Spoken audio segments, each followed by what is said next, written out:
Assalamualaikum warahmatullahi wabarakatuh. Halo teman-teman semua, kenalin aku Fatia Ansari Rambi dari jurusan D4 Akuntansi Sektor Publik kelas 29. Nah, di sini aku ingin memberikan dan membahas soal mengenai matematika ekonomi. Simak yuk. Nah, baik, yang pertama teman-teman, aku ingin membahas tentang soal turunan. Jadi jika ada suatu soal menyatakan 5x tambah 12 dikurang 2x pangkat min 1 dimaksudkan 3. Nah, untuk kasus soal seperti ini, maka kita harus menggunakan rumus ini ya teman-teman. NU pangkat N1 per 1 dikali DU per DX. Jadi langkahnya itu ada, kita tuh harus mengalihkan dulu bagian dalamnya. Di dalam ini kita misalkan menjadi U. Nah, ini tujuannya untuk apa? Untuk kita mencari nilai DU per DX-nya. Ya, kita turunkan. Ini 5x diturunkan menjadi 5. Kemudian di sini ada 12-nya, 12-nya habis. Nah, kemudian x min 2x pangkat min 1. Jadi min 1 ini dikali min, jadinya positif. Di sini dia lihat. Kemudian dikurang 1. Makanya di sini jadi min 2. Nah, selanjutnya kita masukkan nilai-nilai tadi. Nah, di sini nilai n ini kita dapatkan dari turunkan nilai u pangkat. Ini dia. Kita turunkan nilai u-nya, jadi ada u. Nah, U-nya itu kan adalah U pangkat 3. Nah, nanti itu kalau kita turunkan nilainya bakal jadi 3 U pangkat 2. Karena di sini tiganya udah dikurang 1. Maka nanti bentuknya di sini 3. Nah, ini adalah U yang kita bahas tadi. U nilai 2-nya. Nah, terus ditambah DU per DX. DU per DX kita dapatkan tadi nilainya segini ya. Maka kita masukkan ke sini. Nah, itu aja yang bisa kita kerjain dari pertanyaan yang ini ya. Kemudian yang kedua, pertanyaan kedua ini adalah Y sama dengan ln X tambah 2 per X kurang 3. Nah, pertama-tama kita harus melakukan permisalan lagi gitu. Misalkannya U sama dengan X tambah 2 dikurang X tambah 3. Nah, kita harus menggunakan rumus ini untuk misalnya ini ada pembagian nih. Nah, kita harus mencari nilai hasil turunan dari pembagian dengan menggunakan rumus ini. Nah, di mana X tambah 2 ini adalah U dan V ini dan X kurang 3 ini adalah V. Nah, oke, tunggu dulu. Nah, kita tuh harus mencari nilai U turunan dari U dan turunan dari V. Makanya kita cari U aksen atau turunan dari U bisa kita dapat dari X tambah 2. Kita turunkan menjadi nilainya 1. Karena kan X ini nilainya 1 nih. 2-nya habis. Begitu juga dengan nilai X min 3. Kalau kita turunkan, maka kita cuma dapat nilai 1 aja. Nah, maka sini kita bentuknya kita lihat ini ada 1. X min 3 dikurang X tambah 2 dikali 1. Oh iya, maaf teman-teman. Ini nilainya adalah minus. Kenapa? Karena ini bentuknya pembagian. Kalau nanti dia bentuknya perkalian, maka sini ada tanda plus dan tidak ada dibagi lagi dia bentuknya. Jadi karena ini bentuknya pembagian, maka ini di sini adalah nilainya minus ya. Jadi sini eh, kita masukkan aja nilai-nilainya. Nanti kita dapatkan nilainya adalah minima per X kurang 3 pangkat 2. Nah, selanjutnya kita bisa lihat bahwa untuk mencari nilai turunan dari len X len ini kalau misalnya kita lihat bahwa misalnya adalah nilai len U, kita bisa kita ubah bentuknya menjadi 1 per U. Maka nanti bentuknya itu bakal jadi 1 per U gini. Kemudian dikalikan dengan U DU per DX. Maka nanti bentuknya bakal seperti ini ya teman-teman. Ini kan 1 per U. U itu tadi adalah X tambah 2 per X pangkat 3. Maka ketika dibagikan, maka dia akan berpindah tempat jadi X pangkat 3 per X tambah 2. Kemudian kita kalikan dengan nilai DU per DX yang kita udah dapatkan di atas tadi. Nah, kita bisa lihat di sini bahwa ini akan X pangkat min 3 nih. Ini juga X pangkat min 3. Nah, ini tinggal X pangkat min 3-nya 1. Kan ini ada 2 nih kan. Kemudian kan kita kalikan X min 3 ini kita kalikan ke X X tambah 2. Maka nanti nilainya di min 5 per X pangkat 2 dikurang X. dikurang 6. Inilah nilai akhir dari eh, turunan ini. Kita lanjut ke soal cerita. Di sini tuh mengenai pajak nih. Bisa kita lihat, andaikan permintaan suatu barang ditujukan oleh persamaan P sama dengan 15 kurang Q dan penawarannya itu P sama dengan 3 ditambah 0,05 Q. Pemerintah itu bermaksud mengenakan pajak spesifik yaitu sebesar T atas setiap unit barang. Jika penerimaan pajak yang diinginkan adalah maksimum, maka berapa besar pajak per unitnya? Dan juga besarnya penerimaan pajak maksimum pemerintahnya. Terus gambarkan grafiknya. Oke, lanjut aja. Nah, yang pasti kita catat dulu yang kita ketahui ada eh, persamaan permintaan dan penawarannya. Kemudian kita masukkan dulu nilai penawaran setelah pajak. Nah, bahwa di sini ada pajak eh, per unit, jadi kita tambahkan nilai T di harga per barangnya. Nah, jadi bentuknya bakal berubah. Jadi nilai T ini kita bisa dapatkan dari P dikurang 3 dikurang 0,5 pangkat Q. Nah, kita tahu bahwa dalam equilibrium itu nilai PS sama dengan PD. Maka kita masukkan nilai, eh, kita gantikan nilai PS ini di nilai PD. Jika nilai PD itu 15 kurang Q, maka kita masukkan nilai ke sini. Supaya kita mendapatkan nilai persamaan dari pajak per unit. Jadi 12 kurang 1,5 Ki. Nah, kemudian kita ingin mencari, kita cari dulu untuk mencari nilai Ki-nya, kita bisa menggunakan rumus eh, pajak maksimum. Pajak maksimum sama dengan T dikali Ki. Nah, ini nilai dari T-nya tadi ini kita masukkan ke sini. Di 12 Ki dikurang 1,5 Ki pangkat 2. Ini kita kalikan dengan Ki. Jadi kalau 12 dikali Ki, 12 Ki, habis itu 1,5 Ki dikali Ki, maka 1,5 Ki pangkat 2. Kemudian kita tahu bahwa ketika nilai pajak total atau T itu kita turunkan, maka itu kita mendapatkan kita bisa mendapatkan nilai pajak total maksimum jika T pangkat T aksennya itu nol. Jadi ketika T-nya nilai T diturunkan sama dengan nol, maka itulah disitulah nilai pajak total maksimumnya. Kita bisa mencari nilai Q dari sini itu. Jadi kita turunkan dulu nih DT per DQ, kemudian dari rumus ini nih ini kita turunkan ke sini. Nah, caranya gimana? Ini 12 Ki kan habis nih Ki-nya. Kemudian 2 dikali min 1,5, makanya ini min 3. Nah, di sini kita bisa mendapatkan persamaannya tadi, kita masukkan ya, kita sama dengan kan 0. Nah, kemudian kita mendapatkan nilai Ki-nya, nilai-nilai Ki yang bisa kita gunakan nanti. Nah, karena kita udah tahu Ki-nya, kita masukkan aja nilai pajak per unitnya nih. Jadi 12 kurang 1,5 dikali 4. Karena kan ini tadi rumusnya nih ya. Nah, kita langsung aja masukin rumusnya karena kita udah tahu nilai Q-nya. Terdapat nilai pajak per per unitnya. Kalau gitu kita bisa tahu pajak totalnya karena kita udah dapat nilai Q-nya, udah dapat nilai pajak per totalnya. Dan ini nanti kita dapatkan nilai 6 kali 4 sama dengan 24.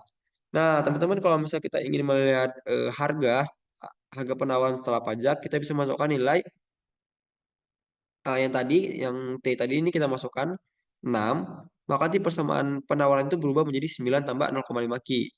Kemudian harga keseimbangannya juga bisa kita dapatkan. Jadi harga keseimbangannya menjadi 9 tambah 0,5 dikali 4, maka harganya itu berubah menjadi 11. Kemudian ini kita bisa gambarkan grafik dan tabelnya. Ini tabelnya itu untuk uji coba titik doang, dan ini adalah tabelnya. Di sini tuh ada titik tertinggi nih. Titik tertinggi tadi adalah 24 ya. Ini adalah total pajak maksimum total pajak maksimum yang didapatkan oleh pemerintah. Nah, kemudian lanjut aja kita ke soal selanjutnya. Andaikan seorang produsen monopolis menghadapi fungsi permintaan Q sama dengan 100 dikurang 5P dan biaya total C, itu persamaannya total biaya sama dengan 20 dikurang P 4 Q ditambah 0,1 Q pangkat 2. Kemudian pemerintah mengenakan pajak tiap unit juga yang dijual kepada penunggal ini dan menginginkan total pajak yang diterimanya maksimum. Jadi pemerintah pengen pajak maksimum lagi. Di lain pihak, walaupun barang dagangnya dipajaki, produsen tetap ingin eh, bisnisnya menghasilkan keuntungan maksimum. Berapakah pajak per unit yang harus ditetapkan oleh pemerintah agar penerimaan pajaknya dan keuntungan produsennya maksimum. Kemudian hitunglah masing-masing penerimaan pajak maksimum dan keuntungan maksimum. Jadi kita ingin mencari dua ini ya. Nah, kita harus catat dulu apa yang kita ketahui. Ini lagi sama dengan 100 juga 5P. Nah, kita ubah dulu bentuknya biar kita mendapatkan persamaan P. Jadi di sini kita ubah bentuknya. Jadi kayak kita geser, kita geser. Jadi ini ada sama dengan P sama dengan 20 dikurang 0,2 Ki. Kemudian kita catat lagi nilai dari total biaya rumus persamaan biaya tadi 20 dikurang 4 Ki ditambah 0,1 Ki pangkat 2. Nah, pertama kita harus cari nilai revenue atau penerimaan. Jadi penerimaan itu rumusnya itu P kali Ki, teman-teman. Nah, nilai P-nya ini ada persamaannya nih kan. Nah, ini tujuannya supaya kita ubah ke persamaan P supaya kita mendapatkan nilai revenue tadi yang di sini. Nah, kemudian kita cari aja nilai persamaan revenue kita dapat nih ya 20 Ki dikurang 0,2 Ki pangkat 2. Kemudian untuk biayanya kita bisa tambahkan biaya ini dengan pajak. Jadi kan nanti untuk mencari keuntungan maksimum kan itu nilai rumusnya kan eh, total penerimaan dikurang total biaya. Nah, pajak ini kan termasuk apa ya? eh, Pajak itu kan bukan milik kita ya, pemilik pemerintah. Jadi walaupun dia masuk ke dalam bagian harga, harga yang di sini, nah tapi tetap kita tambahkan sini biar hasilnya tuh pajaknya itu terkurang, tidak masuk ke dalam penerimaan kita. Dan itu bisa kita hitung keuntungan maksimum, keuntungan bersihnya gitu. Jadi, jadi kita tambahkan nilai pajak total di sini. Nah, kita ubah bentuknya di T dikali Q. T ini adalah pajak per barangnya. Nah, kita bisa cari dulu persamaannya. Kita masukkan aja nih ya, nih R kurang C dari R ini di sebelah sini.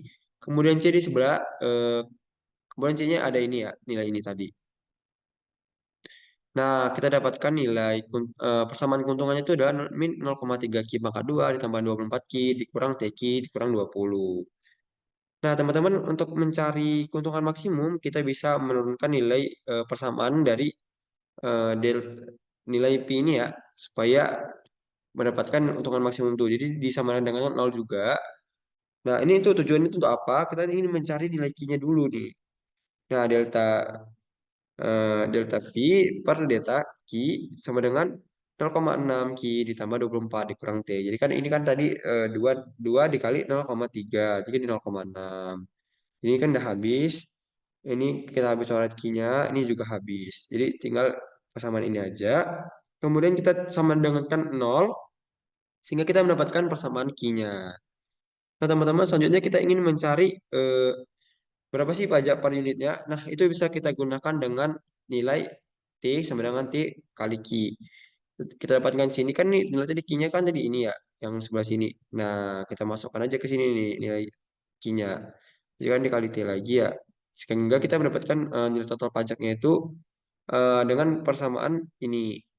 Nah, kita tahu lagi bahwa ketika total pajak ini diturunkan sama dengan nol, maka disitulah kita mendapatkan pajak total maksimumnya. Nah, ini bisa kita gunakan rumus turunan di DT per DQ sehingga ini nilainya turun ya. Jadi ini kan 2T pangkat 2 nih jadi 2T. Ini tadi 24T jadi tinggal 24 doang. Nah, kita masukkan ke rumusnya yang ada sehingga ini tujuannya kita mendapatkan nilai total pajak per unitnya itu sama dengan T sama dengan 12. Nah, kita udah tahu nih nilai dari T sama dengan 12 ini. Nah, ini kita bisa masukkan ke eh, wait, keuntungan maksimum. Nah, kan keuntungan maksimum itu tuh ketiga key-nya itu menggunakan menggunakan rumus ini ya. Eh, karena tinggal substitusi aja nilai T-nya tadi kan. Tadi kan nilai T-nya 12 nih. Nah, kita bisa memberikan nilai Q-nya. Jadi, keuntungan maksimum tuh tercapai ketika Q-nya itu 20, teman-teman. Kita masukkan lagi lah nilai persamaan dari keuntungannya nih. Kan ada persamaan keuntungannya nih. Nah, tinggal kita substitusi aja nilai Q-nya tadi. Maka kita dapatkan keuntungan maksimumnya adalah 100. Kemudian ada pajak total maksimumnya nih. Ah, kita udah tahu Q-nya nih kan. Sudah tahu Q 20, udah tahu T 12. Jadi di sini ada 12 kali 20, berarti total pajak maksimumnya adalah 240. Selanjutnya adalah selanjutnya ke soal selanjutnya ini adalah kepuasan seorang konsumen dari mengkonsumsi barang X dan Y disebabkan oleh fungsi utilitas U sama dengan X pangkat 2 Y pangkat 3. Kemudian pendapatan konsumennya adalah Rp1.000. Kemudian ada harga X dan harga Y masing-masing itu Rp25 sama Rp50. Ditanya ini apa nih yang A fungsi utilitas, B. Utilitas marginal jika konsumen itu mengkonsumsi 14 unit sama 13 unit nih. Kemudian apakah dengan mengkonsumsi 14 dan 13 unit ini, itu kepuasannya itu sudah optimum atau belum? Nah, kita jawab aja langsung ya. Nah, pertama kita cari dulu yang pertama itu adalah fungsi utilitas. Nah, ini kan ada udah nih fungsi utilitasnya di sini kan. Kita kan ingin mencari fungsi utilitas masing-masing nih. Utilitas marginalnya berarti MU. Nah, MU untuk yang pertama itu adalah untuk barang X. Maka kita turunkan dulu secara parsial. Kita menggunakan turunan parsial ini secara X ini. Sehingga kita bisa menurunkan dari persamaan ini nih. Nah, kita turunkan nilai dari X terhadap X-nya dulu. Nah, ini kita dapatkan rumusnya. Jadi kan ini 2 nih. Contoh kata sih 2X dikali Y pangkat 3. Begitu juga dengan marginal utility untuk yang Y. Kita hanya menurunkan untuk yang nilai Y-nya aja. Jadi 3X pangkat 2 dikali Y pangkat 2. Kemudian kita ingin selanjutnya kita ingin mencari ketika konsumen itu mengkonsumsi 14 unit X sama 13 unit Y. Kita tinggal substitusi aja nih nilainya ini. Yang nilainya ini. Kan di sini nih. Nih, kita substitusi aja nilainya. Nanti kita dapatkan nilainya 61.516. Kemudian untuk yang MUY kita tinggal substitusi juga nih nilainya. Tinggal gini aja. Kita dapatkan ini. Nih, 99.372. Nah, selanjutnya pertanyaan ketiga nih. Apakah sudah optimum belum nih dengan jumlah barang segini nih? Nah, untuk mengetahuinya, kita bisa menggunakan persamaan ini dulu. MUX sama dengan PX. PX-nya adalah harga. Jadi 61.516 dibagi 25 sama dengan 24.460. Kemudian untuk yang MUY itu kita dapatkan 1.987. Nah, perlu kita ketahui teman-teman, kalau misalnya MUX per PX sama dengan tidak sama dengan MUY per PY, berarti kondisinya belum optimum. Kenapa? Karena kondisi optimum itu adalah ketika nilainya ini sama. Jadi nilainya itu sudah maksimum di antara keduanya. Ketika nilainya tidak sama, nilai ini kan tidak sama nih, tidak sama. Maka ini kondisinya belum optimum. Maka ini bisa di maksimalkan lagi. Jadi kita harus eh, jumlah barangnya itu masih harus diubah lagi sehingga eh, mencapai nilai ini. Ketika nilai ini akan sama, maka itu sudah paling maksimum tingkat utilitasnya.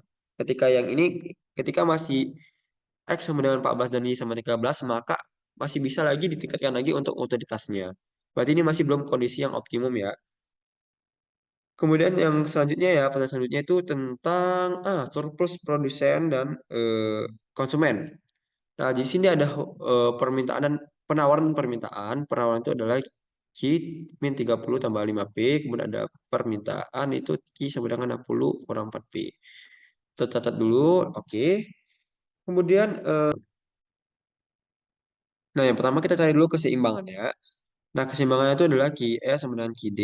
Kemudian kita catat nih. Dengan rumus keseimbangan ini kita dapat nilai P dan juga nilai Q-nya. Jadi P-nya itu sama dengan 10, Q-nya sama dengan 20. Terus kita gambarkan dulu ya grafiknya. Nah, ini dia grafik yang kita dapatkan. Itu 10 sama 20. Nah, teman-teman bisa kita lihat di sini. Yang garis yang diarsir di atas 10 ini adalah konsumen surplus. Dan untuk yang di bawah ini adalah produsen surplus. Nah, di sini kita ingin menghitung secara angka berapa sih jumlah yang ada di garis di bagian di bagian itu berapa, yang ini tuh berapa. Nah, kita ingin tahu tuh masing-masingnya itu berapa gitu. Nah, itu kita bisa menggunakan wait, kita bisa menggunakan rumus integral. Nah, ini dia yang bisa kita gunakan ya.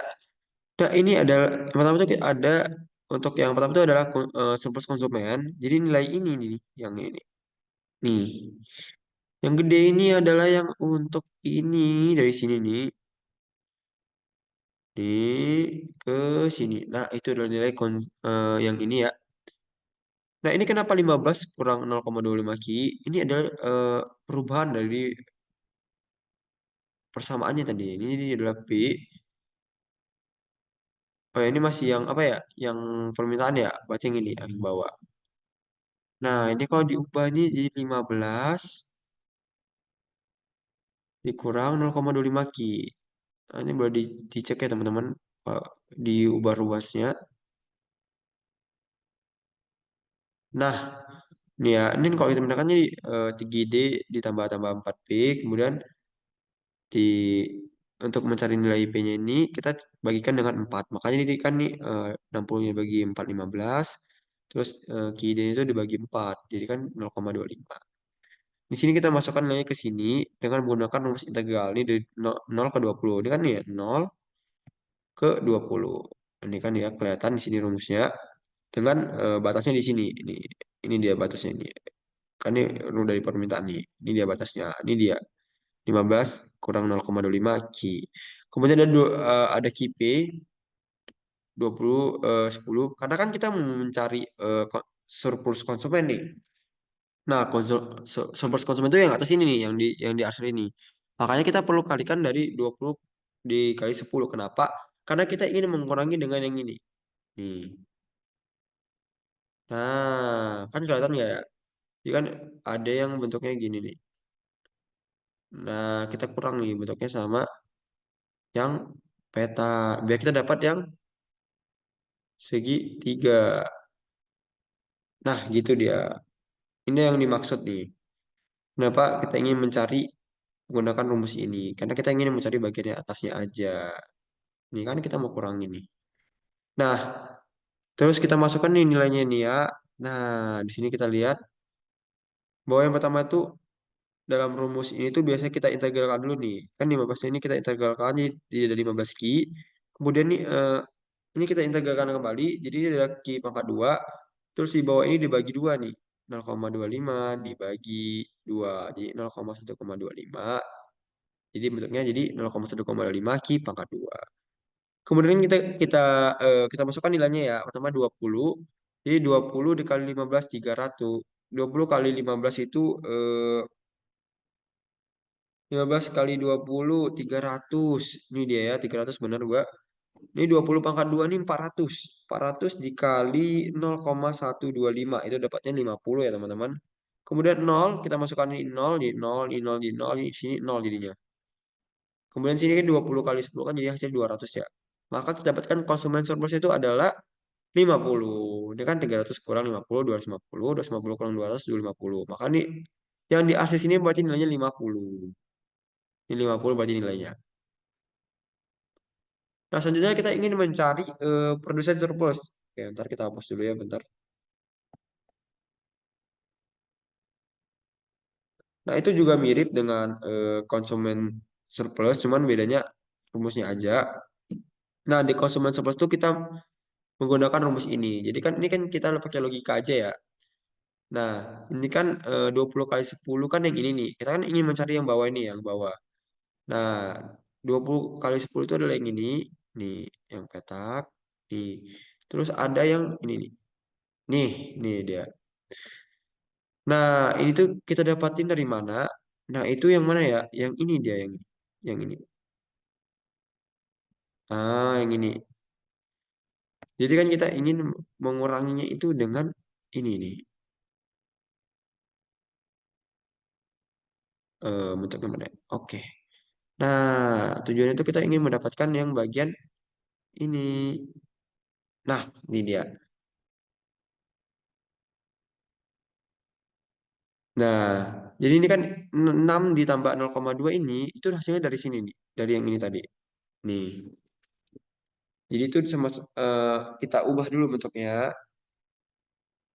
Kan ini tadi kan kenapa ini bisa 6 nih? Karena ini dibagi 5 nih. Kan ini mau nyari nilai P-nya aja dah kan.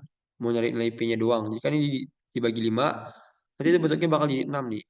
Nah, 6 dikurang 0,2 Ki. Nanti boleh cek sendiri teman-teman kalau ada yang salah ya misalnya untuk koreksi aja. Nah, kita kan ingin mencari bagian yang ini nih yang di atas di arsir sebelah sini nih, nih yang ini.